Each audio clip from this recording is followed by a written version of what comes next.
पे करना पड़ता है सर? नहीं, ये आपको मिल जाते हैं, ये डिफरेंट अब मेरे पास भी शायद कुछ पड़े होंगे, नहीं तो ऑनलाइन सोर्सेज़ में पड़े हैं, ये आप वहाँ से आराम से डाउनलोड कर सकते हैं।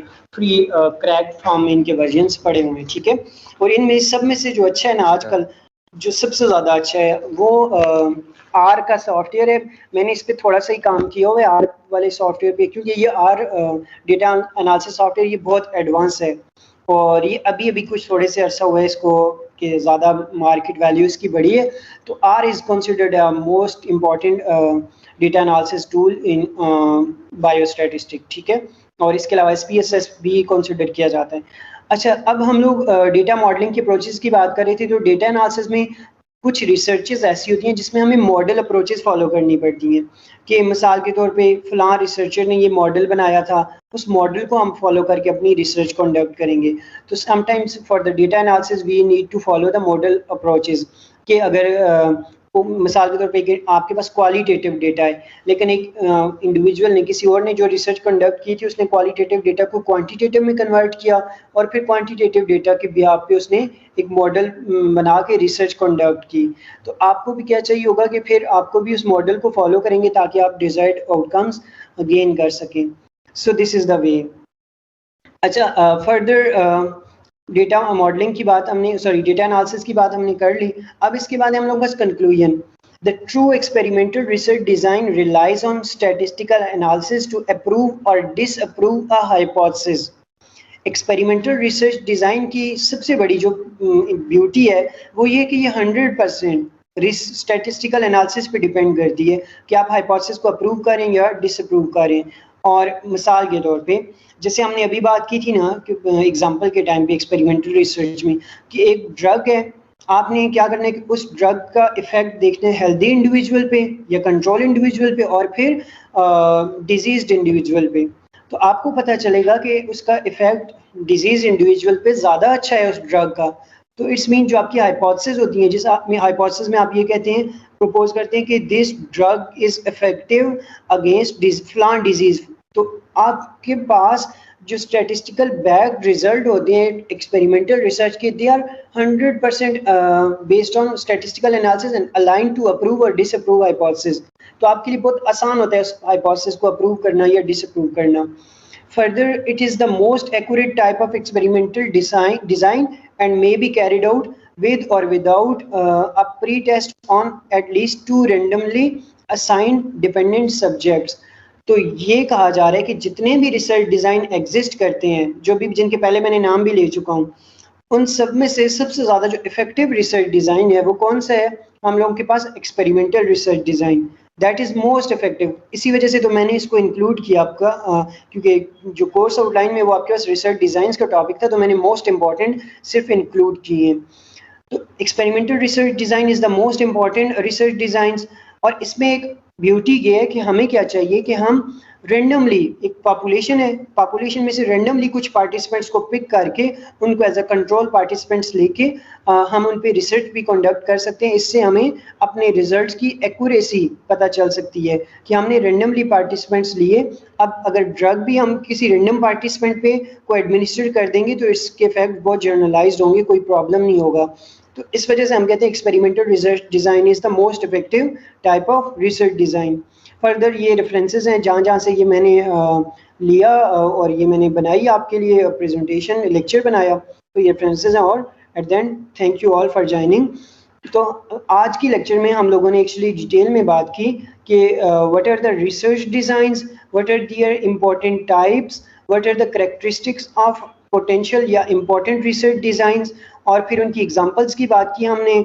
और फिर एग्जांपल्स में हम लोगों ने सिलेक्शन की, स्टैटिस्टिकल रिग्रेशन की बात की, एक्सपेरिमेंटल मॉर्टेलिटी की बात की, और फिर हम लोगों ने यहाँ पे जाके कंक्लूजन की बात की।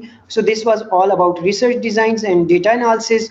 आगे हम लोग जाके जो नेक्स्ट लेक्चर है वो बेसिकली मैं आपसे सिर्फ बता देता हूँ कि क्या है, आप देख लें उसमें, ताकि आपको आइडिया हो जाएगा कि नेक्स्ट लेक्चर में हम लोग क्या पढ़ने जा रहे हैं। So next lecture is about, lecture number हमारा 4 होगा, और टोटल हमारे मेरे ख्याल से फाइनल टर्म तक 7 या 8 लेक्चर्स बनेंगे मैक्सिमम, और ये शॉर्ट है, इनकी 5 7 या 10 स्लाइड्स हैं। लेकिन जो शुरू के हमारे 2 लेक्चर्स थे वो कोर्स का तकरीबन 50% है, और उसमें हमने बहुत सारा जो एपिडेमियोलॉजी का पोर्शन है वो सारा तकरीबन एपिडेमियोलॉजी का हमने उसमें कवर कर लिया था। तो अभी हम बायोस्टैटिस्टिक के पोर्शंस पे फोकस कर रहे हैं और बायोस्टैटिस्टिक का पोर्शन हम कवर अप करें। और यहाँ पे आगे आपका जो नेक्स्ट लेक्चर हम पढ़ेंगे इंशाल्लाह वो है रिगार्डिंग प्योरली रिगार्डिंग बायोस्टैटिस्टिक। और students keep in your mind, आप लोगों को याद हो अगर, तो जब हमने ये कोर्स स्टार्ट किया था, तो कोर्स स्टार्ट करते वक्त हम लोगों ने क्या किया था कि डिटेल में बात की थी बायोस्टैटिस्टिक के इंट्रोडक्शन की, ठीक है। तो अब यहाँ पे मैंने ये चाहा कि क्योंकि हम दोबारा से बायोस्टैटिस्टिक का जो पोर्शन है हमारी कोर्स ऑनलाइन का उसको प्रॉपर हम स्टार्ट करें, तो सिर्फ मैंने एक स्लाइड ऐसी डाली है कि जिसमें हम बायोस्टैटिस्टिक का पढ़ेंगे।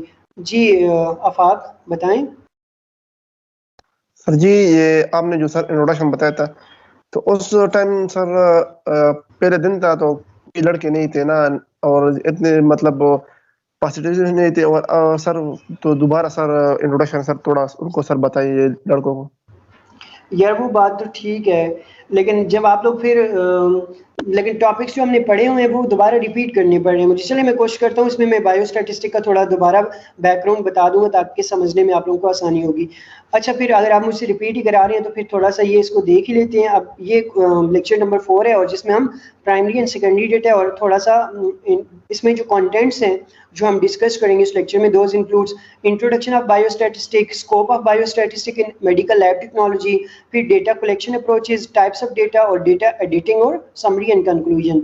तो ये टोटल 10 मेरे ख्याल से स्लाइड्स हैं, 11 हैं सॉरी। तो introduction of biostatistic means what is biostatistic और why we are going to study biostatistic in medical lab technology, what is its scope, we will discuss in detail. So what is the historical background of statistic? पहले हम statistic की बात करेंगे फिर बायोस्टैटिस्टिक की बात करेंगे। क्यों? क्योंकि अगर आपको स्टैटिस्टिक की समझ नहीं आएगी तो आप फिर बायोस्टैटिस्टिक को भी नहीं समझ पाएंगे। आपको दोनों में डिफरेंस पता होना चाहिए। समटाइम इट हैपेंस कि आपकी जो टीचर्स हैं वो आपको स्टैटिस्टिक पढ़ा देते हैं but they are not teaching you biostatistic, that's a major issue. फिर आपको वो स्टैटिस्टिक आपको कोई फायदा नहीं देती क्योंकि आपने बायोस्टैटिस्टिक नहीं पढ़ी होती। तो पहले हम स्टैटिस्टिक देखते हैं क्या होता है। What is the statistic? Statistic is the actually a discipline of social sciences which deals with the study of presentation, analysis and interpretation of numerical data is called statistic. और ये क्रॉक्सटन एंड कॉर्डन एट al ने 1939 में अपनी एक book लिखी है और उस बुक में इन्होंने डिफाइन किया है कि biostatistic is a discipline of social sciences in which we study presentation, analysis and interpretation of numerical data is called statistic. कि स्टैटिस्टिक में हमने क्या करना है कि डेटा की प्रेजेंटेशन, डेटा को प्रेजेंट करना है। डेटा क्या है? Data is actually a information recorded and used for the purpose of analysis. Actually data statistic में हम किसको कहते हैं? डेटा इज एक्चुअली इंफॉर्मेशन होती है हमारे पास, हम उसको क्या करते हैं? रिकॉर्ड करते हैं और फिर हम उसको लिखते हैं और यूज करते हैं स्पेसिफिक पर्पसेस के लिए या एनालिसिस के लिए, ठीक है। सो इट्स मीन स्टैटिस्टिक क्या है? पहले स्टैटिस्टिक में हम प्रेजेंट करते हैं डेटा को और फिर एनालाइज करते हैं उसको। एनालाइज से क्या मुराद है? उसको कैटेगराइज करके उससे आउटकम्स बनाते हैं, उसकी कैटेगराइजेशन की जाती है। और फिर interpretation, what this data is suggesting to us, और फिर उस डेटा को हम क्या कहते हैं? स्टैटिस्टिक। इस प्रोसेस को जिसमें हम डेटा की प्रेजेंटेशन, एनालिसिस और इंटरप्रिटेशन करते हैं। Further, data in statistic means information recorded and used for the purpose of analysis. This is very simple term. Biostatistic, the major one. Biostatistic is the application of statistical principles to questions and problems in medicines, public health, or biology. One can imagine that it might be of interest to characterize given population. तो biostatistic mean study of statistic in biological phenomena is called biostatistic, or biostatistic is the application of statistical principles to question and problems in medicines or in healthcare or in epidemiology or in public health. कि अगर हम biological sciences में जो statistical principles को और tools को adopt करें तो इस फिनोमेना को, इस डिसिप्लिन को हम बायोस्टैटिस्टिक कहेंगे। कि हम स्टैटिस्टिक के वो तमाम प्रिंसिपल हम बायोलॉजिकल एक्सपेरिमेंट्स में उनको अडॉप्ट करें, उन तमाम प्रिंसिपल्स को, तो इसको हम बायोस्टैटिस्टिक कहते हैं। अब कैसे करेंगे, क्या क्या करेंगे? अब हमारे पास जो बायोलॉजिकल एक्सपेरिमेंट्स हैं, बायोलॉजिकल एक्सपेरिमेंट्स में यूजुअली हमारे पास पॉपुलेशंस होती हैं कि एक बायोलॉजिकल एक्सपेरिमेंट्स है, उसमें ग्रुप ऑफ पीपल होगा, ग्रुप ऑफ एनिमल्स होगा या ग्रुप ऑफ प्लांट्स होगा, ठीक है, एग्रीकल्चर की रिसर्च में। क्योंकि बायोस्टैटिस्टिक एग्रीकल्चर में भी हम पढ़ेंगे, लैब्स में मेडिसिन में भी पढ़ेंगे, पब्लिक हेल्थ में भी पढ़ेंगे, बहुत सारे डिसिप्लिन पे। तो हम जब स्पेसिफिकली इसको एमएलटी के पॉइंट ऑफ व्यू से देखेंगे तो एमएलटी में हम स्पेशली पॉपुलेशन लेंगे, लोगों की पॉपुलेशन या एनिमल्स की पॉपुलेशन लेंगे, या कंट्रोल जो एनिमल्स की या जिन्हें हम मॉडल ऑर्गेनिजम्स कहते हैं, मॉडल ऑर्गेनिजम्स की पॉपुलेशन लेंगे या ग्रुप्स लेंगे। पहले हम पॉपुलेशन को डिफाइन करते हैं और सैंपल को भी डिफाइन करेंगे कि सैंपल क्या होता है, जिसे हम सैंपल साइज कहते हैं ना। तो सैंपल क्या होता है?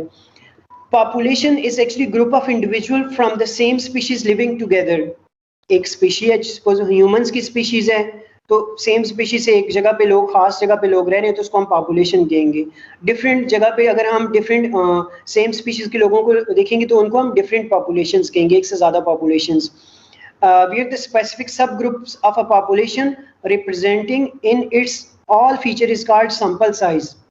बहुत ही इंपॉर्टेंट क्वेश्चन है कि रिसर्च मेथोडोलॉजी में या एपिडेमियोलॉजी में आपसे कोई ये पूछे कि एक पॉपुलेशन का सैंपल साइज क्या होता है, सैंपल साइज किसे कहते हैं? So sample size is actually a representative subgroup और सेगमेंट ऑफ अ पॉपुलेशन। मिसाल के तौर पे आपकी क्लास की पॉपुलेशन है और क्लास की पॉपुलेशन को कौन रिप्रेजेंट कर रहे होते हैं? सीआर। तो सीआर को हम सैंपल साइज के तौर पे इस सब्जेक्ट ले सकते हैं। इसी तरह आपके पास एक 100 लोगों की पॉपुलेशन है, अब आप चाहते हैं कि अपनी रिसर्च 100 लोगों पे परफॉर्म करें, तो तब आपके रिजल्ट्स ऑथेंटिक कंसीडर किए जा सकते हैं। लेकिन जब स्टैटिस्टिक की एप्लीकेशन बायोलॉजिकल साइंसेज या एक्सपेरिमेंट्स में अप्लाई की गई है तो उसकी ब्यूटी बढ़ गई है। वो कैसे कि अब आपको 100 पार्टिसिपेंट्स पे रिसर्च करने की जरूरत नहीं है।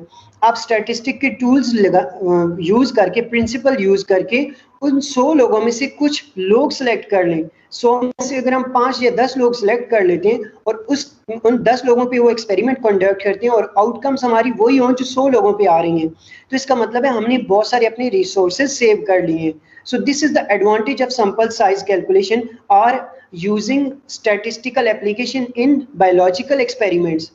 कि हमें जहाँ पे 100 पार्टिसिपेंट्स पे रिसर्च करनी थी और 100 पार्टिसिपेंट्स पे हमने आउटकम्स उन पे एक्सपेरिमेंट्स करने थे, वही अगर हम 10 पे करें तो सेम रिजल्ट्स आएंगे जिस तरह हमने 100 पार्टिसिपेंट्स पे किए। तो इससे फायदा ये होगा कि हम लोगों के पास बहुत सारे रिसोर्सेज बच जाएंगे। That's why sample size is calculated in research. जी रावेद, प्लीज आप बताएं। सर रिप्रेजेंटेटिव की जो सिलेक्शन है वो हम किस बेस पे करेंगे sir? Very very good question जी। ठीक है, नेक्स्ट स्लाइड जी आए। ये हम सैंपल साइज की कैलकुलेशन की बात कर रहे हैं कि अगर 100 लोगों की पॉपुलेशन है तो हम, या 1000 लोगों की पॉपुलेशन है तो 1000 लोगों की पॉपुलेशन में से हम किस तरह से 20 लोग ले रहे हैं, 50 ले रहे हैं, 100 ले रहे हैं, कितने लोग हमने लेने हैं 1000 की पॉपुलेशन में से, या कितने लोगों की पॉपुलेशन हम ले सकते हैं, तो क्या तरीका होगा? तो ये सैंपल साइज कैलकुलेशन का तरीका है। समझ आ रही है? ये मैं बताने जा रहा हूँ। तो आपकी क्वेश्चन का आंसर इसमें है, ठीक है। मैं इसमें मेरे ख्याल से ये तो आपको पढ़ना चाहिए था रिसर्च मेथोडोलॉजी में। हमारे कोर्स में जो है ना, कोर्स आउटलाइन है जो एपिडेमियोलॉजी की, उसमें सिर्फ और सिर्फ मुझे कोर्स आउटलाइन में जो कंटेंट्स मिले उसमें है बायोस्टैटिस्टिक का introduction and scope of biostatistic in MLT. Sample size calculation आपके रिसर्च मेथोडोलॉजी का पार्ट है वैसे, और तो मैं कोशिश करूंगा कि हमारी कोर्स आउटलाइन में नहीं है, और मेरे ख्याल से रिसर्च मेथोडोलॉजी की कोर्स आउटलाइन में भी सैंपल साइज इंक्लूड नहीं किया हुआ, या है, मुझे नहीं पता इस चीज़ का, आप लोगों को पता होगा। जी अफाक बताएंगे हमें। जी sir. Sample size calculation research methodology के सब्जेक्ट में है आपके पास कि नहीं? सर जी कोर्स आउटलाइन सर हमें नहीं मिला है कि इसमें सर हमें पता चला। माशाल्लाह। अच्छा जी, चलें आप कोर्स ऑफ आउटलाइन देखेंगे तो पता चल जाएगा आपको है कि नहीं, लेकिन ये बहुत ही ज़रूरी है सैंपल साइज़ कैलकुलेशन। हम सारा रिसर्च मेथोडोलॉजी आप पढ़ लो, पूरी रिसर्च मेथोडोलॉजी, आपको जब तक ये नहीं पता होगा कि आपने ये एपिडेमियोलॉजी पढ़ लो, सॉरी बायोस्टैटिस्टिक पढ़ लो, जब तक आपको ये नहीं पता कि हम कितने लोगों पे रिसर्च कर सकते हैं, तो आप क्या उस पॉपुलेशन में जाके डिज़ीज़ को क्या स्टडी करोगे, जब आपको यही नहीं पता कि उस जी पॉपुलेशन में हम कितने लोगों को लेंगे? जी। जी सिंपल कल सर पढ़ा था पिछले क्लास में सर, और थोड़ा सा डिफिनीशन इस तरह पोर्शन पढ़ा था कि सिंपल क्या है। बाकी सर अभी तक ये सिंपल सेज कैलकुलेशन का टॉपिक सर हमें सामने नहीं आया है। अच्छा जी, लेकिन वो रिसर्च मेथोडोलॉजी का टॉपिक होना चाहिए। But any how course outline मेरी में भी नहीं है, मैंने इसको अपने से इसको मैं थोड़ा-सा सिर्फ़ 1 या 2 स्लाइड्स, क्योंकि आप लोग फिर कहते हो कि ये course out of the course पढ़ा देता है, फलाना ढींग है, एचओडी के साथ शेयर करते हो। तो मैं फिर मुनासिब नहीं समझता हूँ कि मैं आपको कोर्स से बाहर अच्छी भी इम्पोर्टेंट भी कोई चीज़ें तो पढ़ाऊँ। सिर्फ़ मैंने यहाँ पे ये शो कर दिया आप लोगों के लिए एक जस्ट मैंने इसमें स्लाइड डाली है, ताकि स्लाइड से आपको आइडिया हो जाए सैंपल साइज़ कैलकुलेशन क्या होती है, किस तरह से होती है, और ताकि आप एक बहुत बड़े प्रॉब्लम से बच जाएँ और फ्यूचर आपका सेव हो जाए। तो अच्छा, यहाँ पे मैं किसी थोड़ा सा इसको सैंपल साइज़ कैलकुलेशन को आपके लिए एक्सप्लेन कर देता हूँ, और फिर बाकी हम आगे स्कोप ऑफ एमएल जो बायोस्टैटिस्टिक है वो हम कल की क्लास में पढ़ेंगे। अच्छा, तो यहाँ पे एक तो आपको पहले जानना ये ज़रूरी है कि सैंपल साइज़ जो है ना वो है क्या? तो सैंपल साइज़ आपको मेरे ख्याल से इसकी डेफिनेशन पता चल गई है, मैंने बता दी है कि और इसकी इम्पोर्टेंस भी आपको पता चल चुकी है कि कितनी ज़्यादा इम्पोर्टेंट है। Sample size is very important and it is the representative subgroup of a generalized population।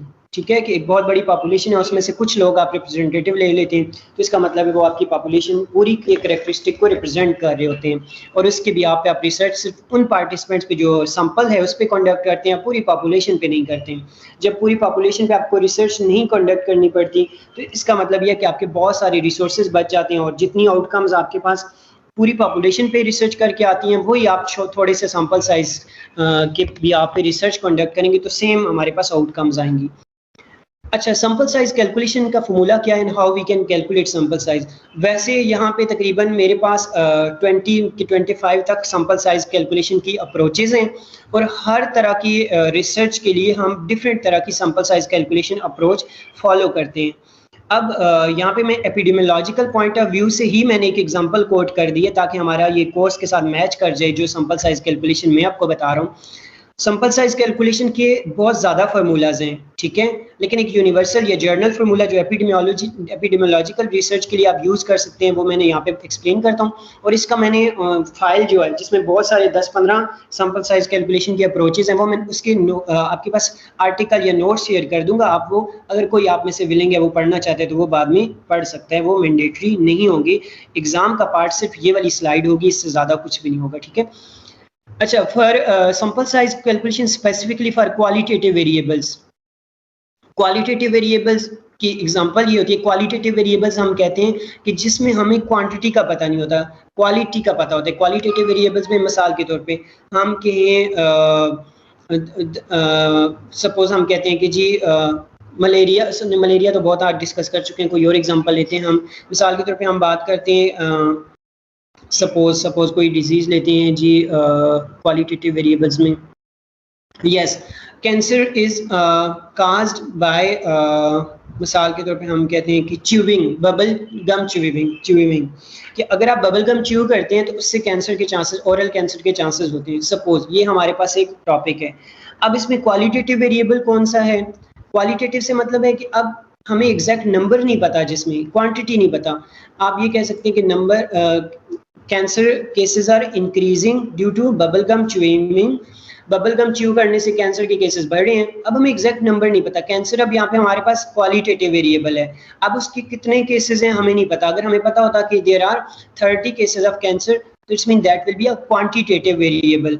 In case of qualitative variables we just know कि how many cases are, qualitative variable में सिर्फ हमें पता होता है कि किसके केसेस है, क्वालिटी क्या है, कैंसर के हैं, इन्फेक्शियस डिजीज के हैं, क्वालिटी उनकी क्या है, हमें नंबर का पता नहीं होता।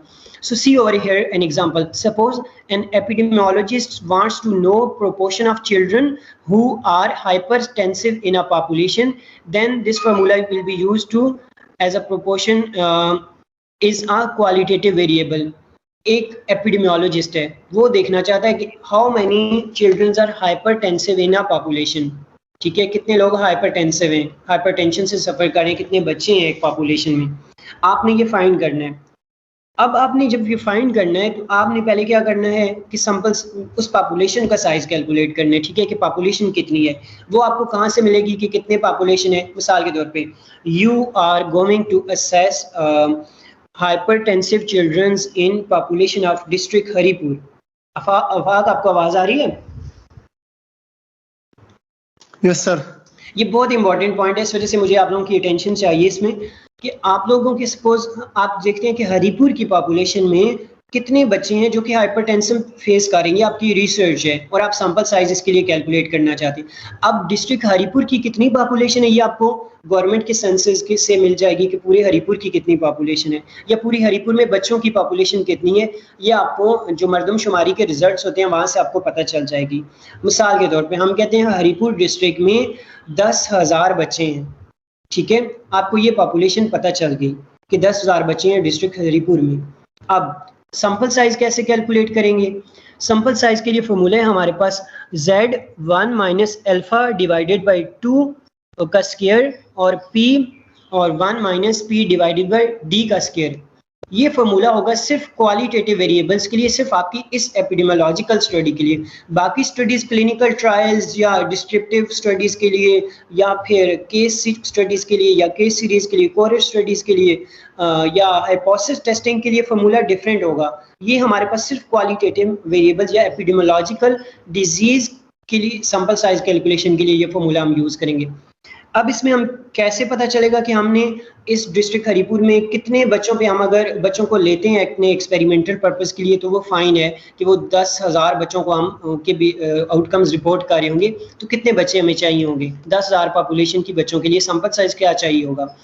अब इसमें Z1 अल्फा माइनस 2 क्या है? Z is the standard normal variate at 5% type 1 error. तो Z क्या है?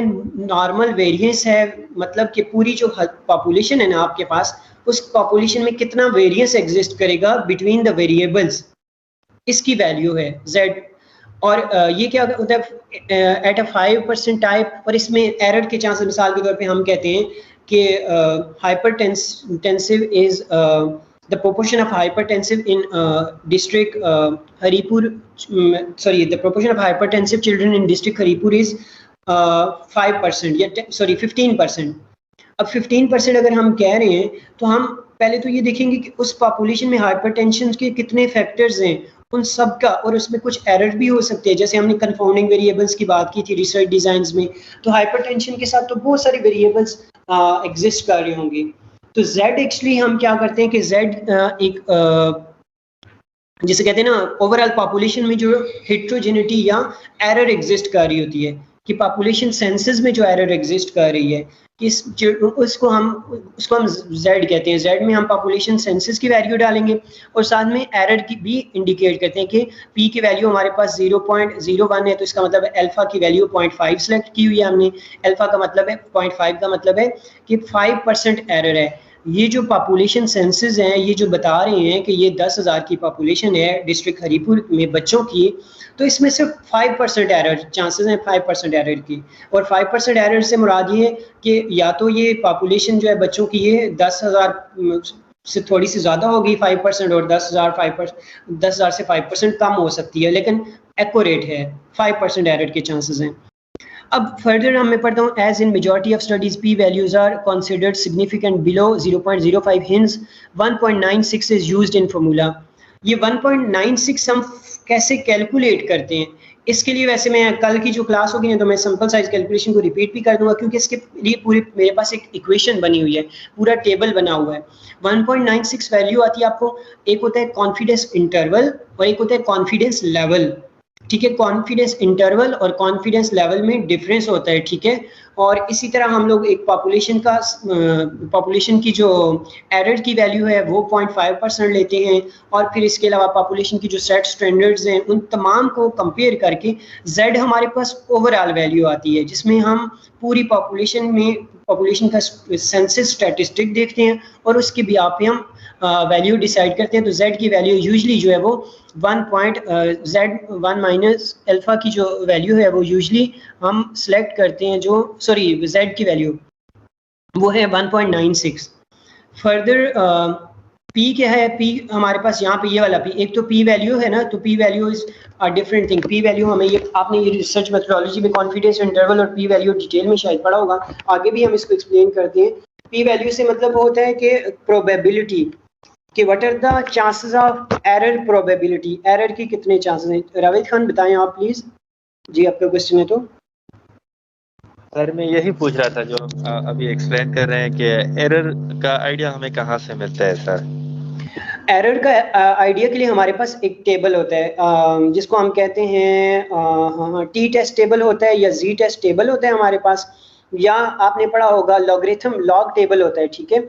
वहाँ पे हम अल्फा की वैल्यू देखते हैं और अल्फा की वैल्यू जो हम सिलेक्ट करते हैं, क्योंकि कोई भी रिसर्च जो है वो 100% ऑथेंटिक नहीं हो सकती, उसमें मिनिमम 5% चांसेस ज़रूर होंगे और मैक्सिमम 5% से ज़्यादा एरर के चांसेस होते हैं। कोई भी आप रिसर्च कंडक्ट करेंगे that will not be 100% authentic. 95% तक ऑथेंटिक हो सकती है, 100% कभी भी नहीं होगी, ठीक है। तो ये जो 5% की बात करें, ये 5% एरर होती है, वो आपकी मेथोडोलॉजी में भी हो सकती है, वो आपकी आउटकम्स में भी हो सकती है, वो आपके एक्सपेरिमेंट्स में भी हो सकती है, ठीक है। तो ये एरर आता है, समझ आ गई? Yes sir. अच्छा, यहाँ पे P वैल्यू का मतलब होता है प्रोबेबिलिटी, ठीक है, या प्रोबेबिलिटी के कितने चांसेस हैं एरर के, तो वो 5% होते हैं मैक्सिमम। P की वैल्यू हम फिर 0.05 होती है, अगर इसको 100 से मल्टीप्लाई करोगे तो वही 5% आ जाता है, ठीक है। अच्छा, तो फिर 95% आउटकम्स ऑथेंटिक होती हैं। ये कॉन्फिडेंस इंटरवल P वैल्यू हम आगे भी बार बार रिपीट होगी, मैं ज़्यादा एक्सप्लेन भी कर दूंगा आगे जाके। P वैल्यू यहाँ पे expected proportion in population based on previous studies और पायलट स्टडीज। अब यहाँ पे ये जो P वैल्यू आप लिखेंगे, यहाँ पे लिखा हुआ है ना P1 minus P divided by D का स्क्वायर, ये जो P वैल्यू है ये कैसे हम लिखेंगे? P वैल्यू आपने लिखनी होती है प्रीवियस स्टडीज के बिहाफ पे। अब रिसर्च करना कोई आसान काम नहीं है, आपने क्या करना होता है कि प्रीवियस रिसर्च स्टडीज सर्च करने अरीज का कोई क्वेश्चन है? जी अरीज आप बताएं, आपका माइक अनम्यूट कर दिए गया अरीज। जी अरीज, आप अपना माइक अनम्यूट करें और बताएं प्लीज। सर मैं ये पूछ रही थी कि 1.96 स्टैंडर्ड वैल्यू है। ये हम एक्चुअली Z की वैल्यू लेते हैं और ज़्यादातर केसेस में हम ये स्टैंडर्ड वैल्यू लेंगे, बहुत ज़्यादा केसेस में, मतलब जितने भी सैंपल साइज के कैलकुलेशन के फॉर्मूलाज हैं ना, उनमें हम 1.96 स्टैंडर्ड वैल्यू लेते हैं। और यहाँ पे अच्छा, ये बहुत डिटेल वाला वैसे टॉपिक है ना, इसमें आगे मैं एक सेकंड में आपके साथ एक फ़ाइल शेयर करता हूँ, अगर यहाँ पे ओपन हो जाती है, ताकि वैसे मैं ये चाह रहा था कि इसकी रिकॉर्डिंग तो अपलोड कर दूंगा, लेकिन ये चाह रहा था कि सारे स्टूडेंट्स हों तो उनके लिए करूं तो बहुत आसान हो जाएगा। मैं एक समझाने के लिए आपको फाइल शेयर करता हूं ताकि आप लोगों को इस जी ये अल्फा की वैल्यू सर कांस्टेंट होगी? अल्फा की वैल्यू कांस्टेंट नहीं होती है जी, ये 0.1% भी होगी, 0.5% भी होगी, ये आप पे डिपेंड करता है कि आप अल्फा की वैल्यू क्या चूज करते हैं। और अल्फा की वैल्यू 0.5% होगी तो इसका मतलब है आपकी 5% एरर होगी, और अगर 0.1% होगी तो इसका मतलब है आपकी एरर के चांसेस जो हैं वो 10% होंगे। अब आप इसमें पिक्चर में ज़रा ओपन करें आप पिक्चर्स, और ज़रा पिक्चर को देखें आप लोग, तो यहाँ पे मैंने लिखा होगा सैंपल साइज कैलकुलेटर में लेवल ऑफ कॉन्फिडेंस मेजर।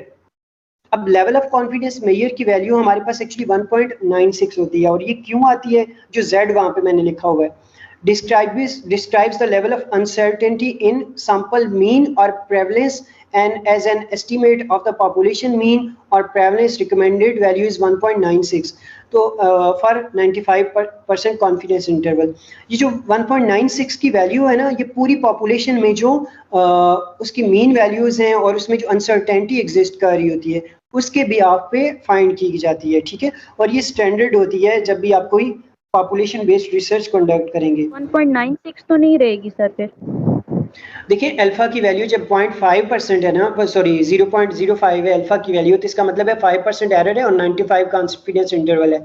तो 1.96 आगे लिखा हुआ है ना, आपने स्टेटमेंट में देखे तो स्टेटमेंट में क्या लिखा हुआ है कि 95 कॉन्फिडेंस इंटरवल पे वैल्यू 1.96 होगी, और हम जितनी रिसर्च कंडक्ट करते हैं ना तो वो 95% ऑथेंटिक हो तभी उसको अप्रूव किया जाता है या माना जाता है। इससे कम ऑथेंटिसिटी वाली रिसर्च को कोई फोकस नहीं करता या रिसर्च जर्नल्स पब्लिश ही नहीं करते, ठीक है। तो हम इस वजह से मैं यहाँ पे ये बात कर रहा था कि ये कांस्टेंट रहेगी। अच्छा, पी वैल्यू फर्दर है expected proportion in population based on previous studies on और पायलट स्टडीज। तो प्रीवियस स्टडीज के बिहाफ पे, पायलट स्टडी के बिहाफ पे हम लोग पी की वैल्यू फिर लिखते हैं यहाँ पे P probability of cause and effect relationship, इससे मुराद है यहाँ पे ओवरऑल स्टडी की प्रोबेबिलिटी का मतलब नहीं है यहाँ इस फॉर्मूला में पी का। यहाँ पे पी का मतलब है probability or proportion of expected outcomes in a population based on previous studies। तो इसका मतलब यहाँ पे P का proportion होगा, probability नहीं होगा, ठीक है। अब proportion की वैल्यू हमने डालनी है कि पुरानी स्टडीज में इस cause and effect relationship का क्या proportion आ रहा था कि बच्चों के अंदर जो हाइपरटेंसिव टेंशन की डिजीज थी वो कितनी आ रही थी। पुरानी स्टडीज जो इंटरनेट पे या लिटरेचर में मौजूद है उस प्रोपोर्शन की वैल्यू लिखनी है। और फिर डी की वैल्यू, डी का मतलब है एब्सोल्यूट एरर और precision has to be decided by researcher, और डी की वैल्यू कि आपकी इस रिसर्च में कितनी % एरर है ये आप खुद डिसाइड करते हैं। और इसकी भी जो रिकमेंडेड वैल्यू है कि आपकी रिसर्च में अगर आप एक नॉर्मल इन्वायरमेंट में रिसर्च परफॉर्म कर रहे हैं तो उसमें जो 0.05% चांसेस होंगे, जो कि तकरीबन वही अल्फा की वैल्यू है, इतनी एरर के चांसेस होते हैं आपकी रिसर्च में, जो कि क्या कहते हैं जिसको कि मिनिमम इतने चांसेस एरर के जरूर होंगे। मैक्सिमम तो 0.5 से 1 हो सकती हैं एरर के चांसेस, लेकिन मिनिमल चांसेस जो एरर के होंगे आपकी रिसर्च में वो 0.05% होंगे। तो इट्स मीन अब ये सैंपल साइज कैलकुलेशन की प्रॉपर अप्रोच है। अब आप इसको डिवाइड करेंगे तो आपके पास यहाँ पे ये 196 आ गया। तो अब आपने क्या करना है कि डिस्ट्रिक्ट हरिपुर की पॉपुलेशन आपने इंटरनेट से फाइंड कर ली, आपको पता चल गया वो कितनी है। तो अब 10,000 की पॉपुलेशन के लिए आपको 196, या किसी और डिस्ट्रिक्ट की पॉपुलेशन वो अगर 5,000 है तो आपको उस पॉपुलेशन के अकॉर्डिंग 196 पार्टिसिपेंट्स चाहिए होंगे। यहाँ पे आप उन पे रिसर्च कंडक्ट करेंगे तो इसका मतलब है अब आप उस डिजीज की प्रॉपर प्रेवलेंस या प्रोपोर्शन बता सकते हैं। Means now you can if you are going to select 196 child from 10,000 population of child in district Haripur, now your research outcomes are valid and this population size you can select। समझ आ गई इस point की? Yes sir जी, ये बताइए sir, ये अगर हमारे पास sir ये 0.1 पाइप नहीं है सर, पुरानी मतलब स्टडी किसी ने नहीं किया और हम सर कर रहे, तो फिर सर इसका क्या होगा? फिर आप क्या करते हो कि जो प्रीवियस लिटरेचर है ना, अगर कोई रिसर्च पेपर नहीं मौजूद है तो अखबारों में जो आउटकम्स आई होंगी उसके बिहाफ पे आप सेट करते हैं अखबार में, या इस तरह से जो होती है ना इंटरनेट पे कोई ब्लॉग्स वगैरह हैं, ये WHO ने कोई ब्लॉग्स वगैरह लिखा है और WHO की साइट पे कोई इन्फॉर्मेशन मौजूद है, एनुअल रिपोर्ट्स मौजूद हैं, तो उन एनुअल रिपोर्ट से भी आप ले सकते हो कि पुरानी एनुअल रिपोर्ट्स में इस डिजीज़ की प्रोपोर्शन इसका कितना बताया गया, तो एनुअल रिपोर्ट्स वगैरह से आप ले सकते हैं उस डिस्ट्रिक्ट की, ठीक है।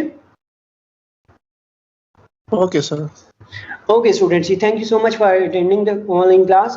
So we will see you in next class. So I will try to upload this lecture